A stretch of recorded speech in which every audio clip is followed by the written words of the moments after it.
More than 8 in 10 workers over 45 regret not taking retirement saving more seriously when they were younger. That's a big number. More than 8 in 10 workers over 45 regret not taking retirement saving more seriously when they were younger. Here are 5 retirees' biggest regrets as well. Number 1, not saving enough. Fewer than 1 in 4 retirees are very confident they will be able to maintain a comfortable lifestyle throughout their retirement, according to a new report by the nonprofit Transamerica Center for Retirement Studies. The estimated median household savings among retirees, excluding home equity, in this survey is only $71,000. The estimated median income among equity home sorry, the estimated median home equity among retirees is $114,000. But 1 in 4 retirees do not have any home equity. Good morning, everyone. It is Thursday, January 23rd. Sorry, I am running a little bit late. If you have been anxiously and excitedly awaiting this retirement planning coffee talk, I've been excited to do it as well. I just have been moving a little slow this morning. I apologize for that, but I'm not going to make any excuses. I'm just going to move on. So with that being said, retirement planning coffee talks are a casual way for me to connect and answer questions, even if you are not a client, at no cost. Join us on Facebook Live or stop by my office to enjoy free coffee. If you'd rather not ask questions online or in person during the live session, feel free to message me directly or simply enjoy your coffee at my office and we can chat once the live video wraps up. There's no pressure to work with me or become a client, whether you join in person or online. My mission is to provide my clients the highest quality advice and service possible. To maintain this level of care, I limit my practice to 100 active clients at any given time, as I have a fiduciary responsibility to each of them. While I cap the number of clients I work with, I'm dedicated to serving as many people as possible by sharing valuable information and answering your questions. That's why these coffee talks mean so much to me. I'm looking forward to some great conversations and hope you have a wonderful day, whether you join now or watch at a later date. I appreciate you, and I would appreciate even more if you help me help more people by sharing this content with someone you know and liking and commenting the posts that you see. Please feel free to comment with any questions anytime during this retirement planning coffee talk. It's not interrupting by any means. I genuinely appreciate the questions, the comments, and the topic requests. I'd much rather answer your questions than read through articles that may or may not be relevant to you. If you're interested in having a more private conversation, the link to my calendar is included. You can schedule a 15-minute call. Again, no pressure to end up hiring me or working with me by scheduling a call. We can just have a good conversation and I can answer whatever questions or thoughts are on your mind. Disclaimer, this content is not legal, tax, or investment advice. Always consult a qualified professional regarding your own situation. And since this is a live session, I may occasionally make a mistake, but I'll do my best not to. With that being said, like I said, please leave questions or comments in the comment section. I'd love to address your questions. And if I don't get any, I'll do my best to cover a couple of topics or articles that I think will hopefully be valuable to you. All right, seeing no questions yet. Again, I apologize for being late. It's not normally my what I like to do.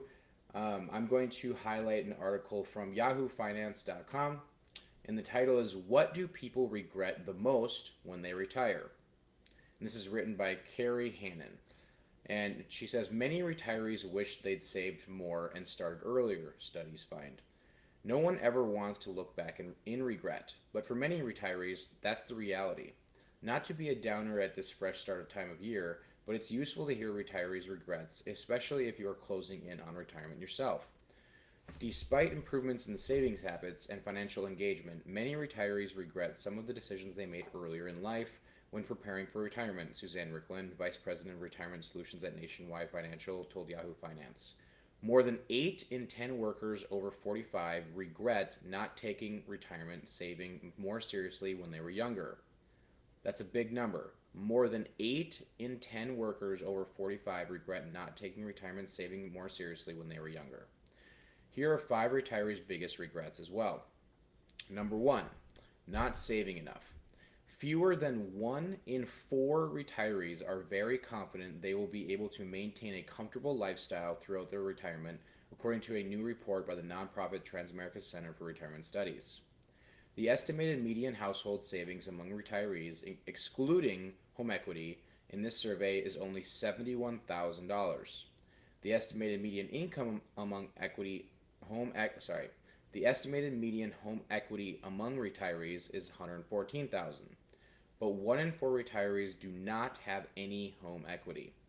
More than two-thirds of retirees wish they would have saved more and on a consistent basis, and half wish they had not waited so long to concern themselves with saving and investing for retirement, according to the researchers. Many of today's retirees lack the awareness, know how, and access to resources needed to successfully prepare themselves for retirement. Catherine Collinson, CEO and president of Transamerica Institute, told Yahoo Finance. Their careers began 40 or 50 or more years ago, which was long before the advent of 401ks and the societal imperative for people to self-fund a larger portion of their retirement income, she said.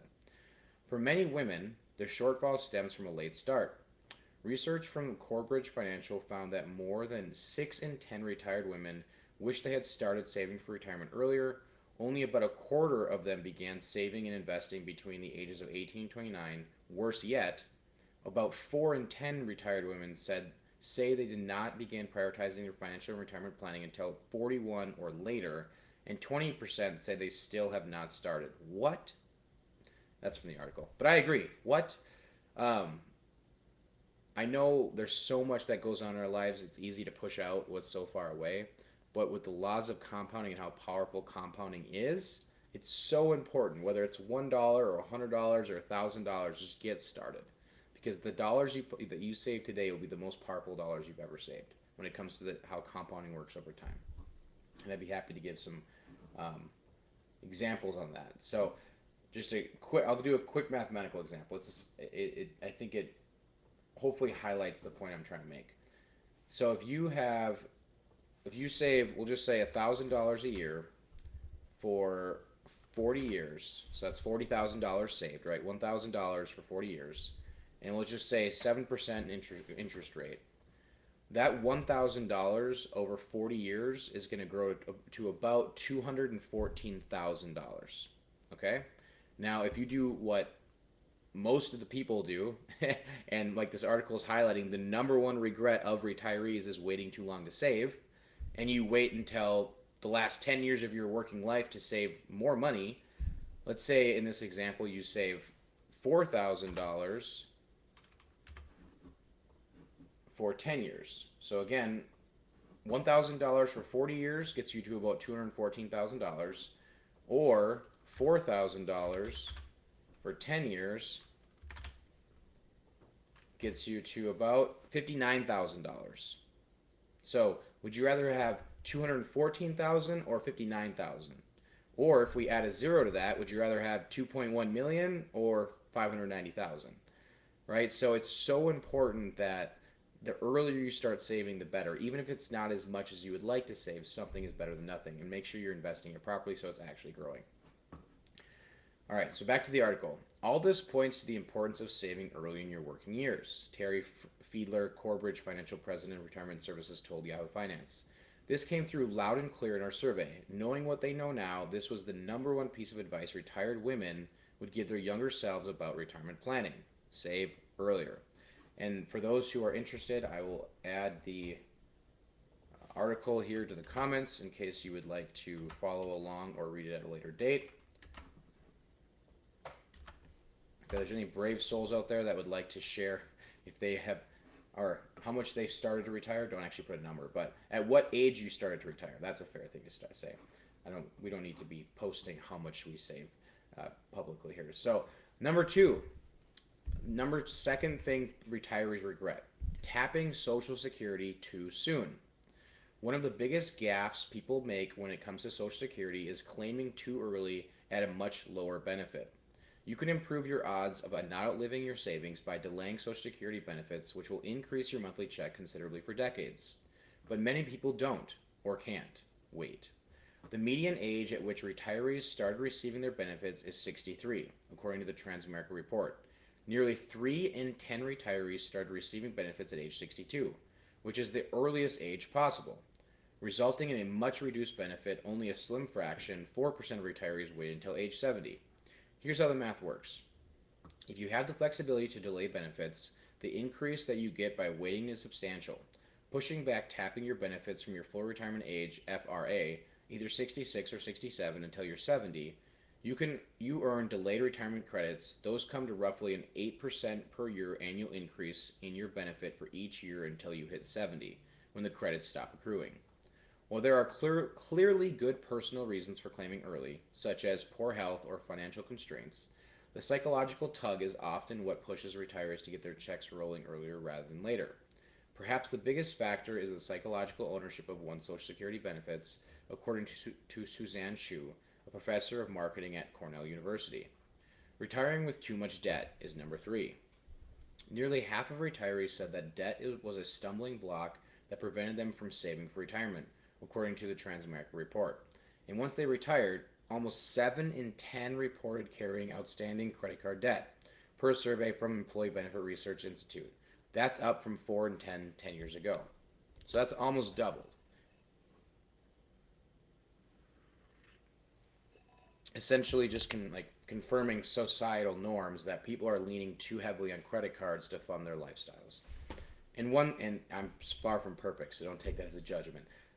It's just the reality of the numbers. And 1/3 said their spending is much higher than they can afford in 2024, nearly double the respondents from 2020. So almost in the last 4 years, almost double the amount of people said that their spending is higher than they can afford. And going back 10 years, the credit card usage is almost double. No, in the last 4 years. So yeah, credit card usage in retirement and overspending what they can afford is almost double in the last 4 years. So number 4, the timing of retirement. Sometimes the decision to retire is a regret. About 1/3 of retirees regretted not working longer, according to Olivia Mitchell, co-author of a paper published in the National Bureau of Economic Research. The financial upside of working past traditional retirement age is clear. More years of earning and saving, not needing to dip into retirement savings so those funds can stay invested and grow, and having the ability to push back claiming Social Security. Sometimes the choice, however, is made for you. More than half of those surveyed by EBRI retired earlier than expected due to reasons beyond their control, such as health problems or disability, or changes at their company like downsizing, closure, or recognition. I think this is extremely important. I just posted about this yesterday, and I have this conversation a lot, and I hear it a lot from people saying, oh, I'll never retire. I don't want to retire. I can't imagine doing nothing. As this paragraph illustrates, sometimes when you retire isn't your choice. So many of my most successful clients, farmers, business owners, people who love what they do, they're like, they don't plan for retirement because they have a set day that they need to retire. They plan for retirement because they want the choice to retire whenever they want to, whether it's health related, life event related, travel related, or maybe they just want to stop and slow down how much they work, or change what they're doing to something more passionate based instead of income based. Having the choice to retire gives you that mental freedom of whether it's at 60, 62, 65, whatever the age, to kind of just do what you want to do when you want to do it, rather than being forced to get up and go to work every day when you maybe don't want to anymore, or your health is starting to make it really challenging. So I'm going to repeat this paragraph. Sometimes the choice, however, is made for you. More than half of those surveyed by EBRI retired earlier than expected due to reasons beyond their control, such as health problems or disability, or changes at their company, like downsizing, closure, or reorganization. So whether you plan on working the rest of your life or not, I would strongly encourage you to still have a retirement plan, because it may not be your choice. Almost 6 in 10 retirees retired sooner than planned. Per Transamerica, only 1 in 5 retired early because they were financially able. That's kind of sad to me. So 6 in 10 retired before they wanted to, but only 1 in 5, or 2 out of 10, so 2 of those 6, theoretically, retired because they actually wanted to. The other 4 were basically forced to due to health and things like that. So when retirees exited the workplace, 6% were later than planned, 58% were sooner than planned, and 36% were when planned. So basically 1 in 3 people who retire do it when they actually plan to want, or actually wanted to. That's a pretty astounding number. All right, so the last regret for retirees, no transition planning. Retirees typically regret not preparing emotionally and having a plan for the transition to retirement and what's next. Preston Cherry, a certified financial planner, told Yahoo Finance. These are having answers to questions such as when am I going to what am I going to do next? How am I going to do it? How am I going to reacclimate myself into hobbies and know myself? He said. They regret that it took them so long to give themselves permission to retire and then to unplug from an identity that they may be used to, whether it be their business or corporate job. All right, so those are the five biggest regrets of retirees in our country. First, not saving enough. Second, tapping Social Security too soon. Third, retiring with too much debt. Fourth, oh, my screen stopped loading. Fourth, the timing of retirement. And then fifth, no transition planning. Now, back to the article. Now for the upbeat news. So first, any questions or comments on that? On those five regrets? Anyone agree or disagree before I move on with this article? Seeing none. All right, so back to the article. Now for the upbeat news. In general, retirees are happy, have close relationship with family and friends, are enjoying life, have a positive view of aging, have a strong sense of purpose, and have an active social life. In fact, more than 4 in 10 retirees have experienced improvements to their enjoyment of life and happiness since they stepped out of the workforce, Transamerica data found. In addition, many are actually spending more time with family and friends and pursuing hobbies than they had expected would be possible. Over half of retired women rate their financial health as good or very good, compared to just 38% of those not retired, according to Core Bridge's research. One thing that stood out in the data is the fact that retired women are more likely to describe their financial health positively than those still in their working years, Fielder said. It's surprising that many women who have retired from the workforce seem to feel more secure about their finances than women who are still earning a paycheck. The runway ahead is different for all of us, so how to create a life without regrets is not a cookie cutter endeavor. Retirement is a highly personal, Collinson said. People retire at different ages and for different reasons. And I couldn't agree with that statement more. It's so important to plan your retirement based on your personal goals, not what society tells you to feel, and how you build your plan should reflect that. New Year's resolution. So this is obviously, we're a few weeks into January, but they're giving suggestions. How about this for an intention for 2025? Retirees with financial regrets should create a written financial plan, Collinson said. Factor in living expenses, debt repayment, savings, and investments. Then look at how your asset allocation is divided between bonds, cash, and stocks so that it's balanced for your risk tolerance, age, and goals. Review sources of guaranteed retirement income, healthcare needs, insurance protections, taxes, and the possible need for long-term care. And don't forget inflation. Many retirees were caught off guard these past few years, she said. Hopefully, inflation is back under control, but it will always pose a potential risk to retirees and their buying power. Only 19% of retirees have a written plan, she added. But just because you're already retired, it does not mean you can't do some retirement planning to know where you stand and give yourself a boost.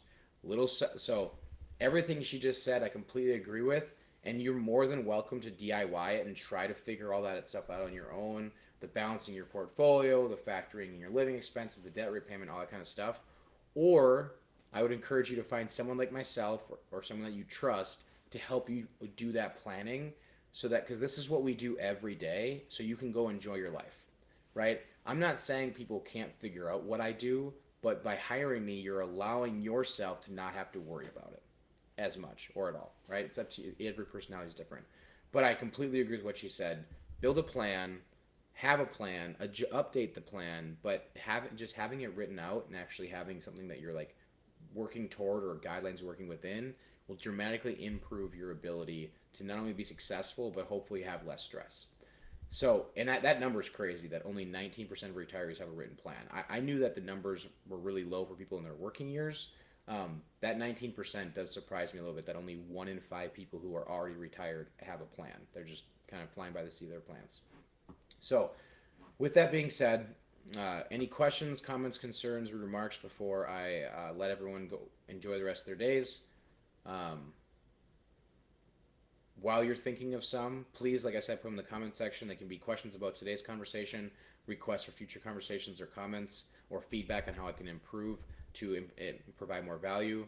I just want to say thank you for all those that watch, listen live or at a later date. For anyone who takes the time to stop by my office and say hello or ask questions, I genuinely appreciate it. I always love talking about this stuff and providing as much value to as many good people as I can. Please, like I said, do me a favor and do someone you know a favor. If you think this conversation is valuable, share it with a friend, share it on your social media page, comment with questions or thoughts, and at the very least, click the like button to hopefully help Facebook show it to more people. So, with that being said, I don't see any comments, so I'm gonna log off. I hope everyone has a wonderful day, and I look forward to having a great conversation again with you next week. Thanks. Bye.